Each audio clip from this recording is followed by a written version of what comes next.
Good morning friends, welcome back to my channel. आमार चैनेले सकलके Janai welcome ओ भालोबासा। एक सुंदर सकाल निये भिडियोटी शुरू करछि।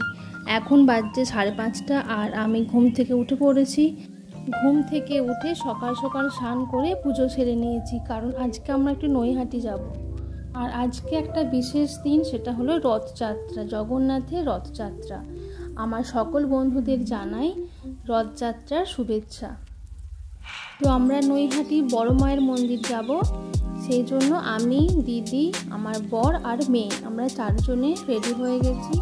आजके अनेक दिनेर एकटा इच्छे आमार पूरण होते चलेছে। अनेक दिन धरेই भाबছিলাম নৈহাটির बड़ मार दर्शन नेब, किन्तु हये उठछिलो ना। शेषमेश आजके आमरा जाচ্ছি।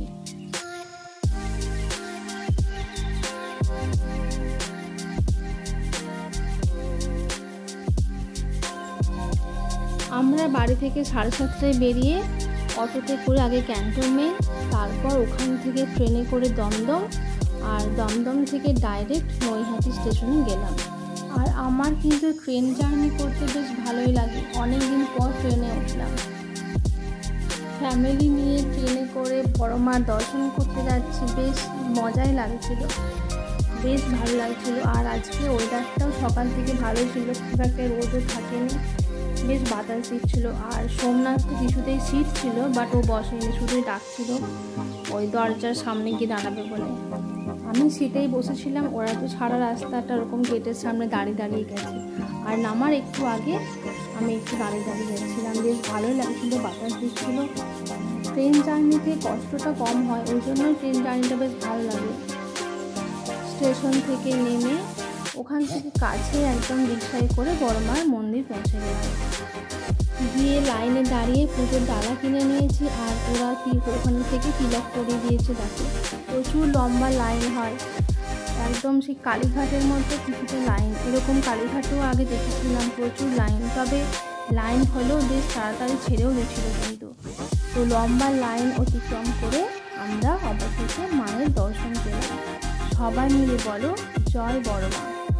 মায়ের দর্শন করে মনটা খুব শান্তি হলো। আর ওদিকে রান্না হচ্ছিল, ভোগের রান্না। মন্দিরের ভেতরে ভিডিও অ্যালাউ নেই, সেই জন্য বেশি ক্লিপ ভালো করে নেওয়া হয়নি, যতটা পেরেছি লুকিয়ে লুকিয়ে পেরেছি। আর মন্দিরে দর্শন সেরে প্রণাম করে আমরা গঙ্গার ধারে যাচ্ছিলাম। এই দেখো কত লাইন। রোদটা আজকে খুব একটা বেশি ছিল না বলে তেমন একটা কষ্ট হয়নি।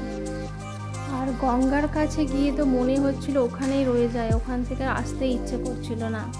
আর গঙ্গার কাছে আসবো আর গঙ্গা জল নেবো না, এটা তো হবে না। তাই ওখান থেকে ব্যারেল কিনে আমরা গঙ্গা জল ভরে নিয়ে চলে গেছিলাম।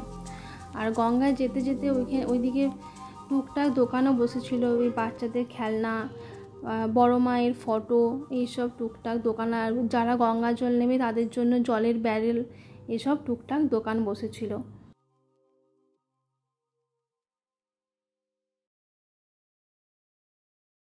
গঙ্গার ধারটা এত সুন্দর লাগছিল। গঙ্গাটা মানে এরকম কোনো বোধহয় মানুষ নেই যে যার গঙ্গার কাছে এসে ভালো লাগবে না, যে গঙ্গার ধার পছন্দ করে না, সবাই পছন্দ করে। আর এদিকে একজন বয়স্ক মানুষ ওখানে কিসের পুজো করছিল জানে না, মন্ত্র পড়ছিল। আর সেই সময় একটা বোট ঢুকছিল, অসাধারণ লাগছিল দৃশ্যটা।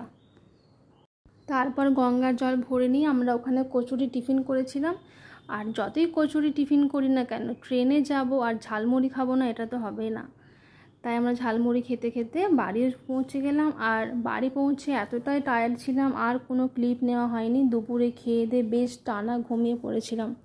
ঘুম থেকে উঠে চা খেয়ে রথ টানতে বেরিয়েছিলাম। আমাদের ফ্ল্যাটের সামনেই হরি মন্দির আছে, ওখান থেকে রথ যায়। সবাই বলো জয় জগন্নাথ। আজকে কিন্তু বেশ বড় মায়ের দর্শনও পেলাম আর জগন্নাথেরও দর্শন পেলাম। আমার বন্ধুদের আবারও জানাচ্ছি রথযাত্রার প্রীতি ও শুভেচ্ছা। তো রথ টেনে আমরা পাঁপড় জিলিপি কিনে নিয়ে বাড়ি ফিরলাম। এইভাবেই রবিবারের ছুটির দিনটা ফ্যামিলির সাথে বেশ ভালোই কাটলো। ভিডিওটা এখানে শেষ করছি। যদি ভিডিওটি ভালো লেগে থাকে অবশ্যই লাইক কমেন্ট করবে। দেখা হচ্ছে নেক্সট ভিডিওতে।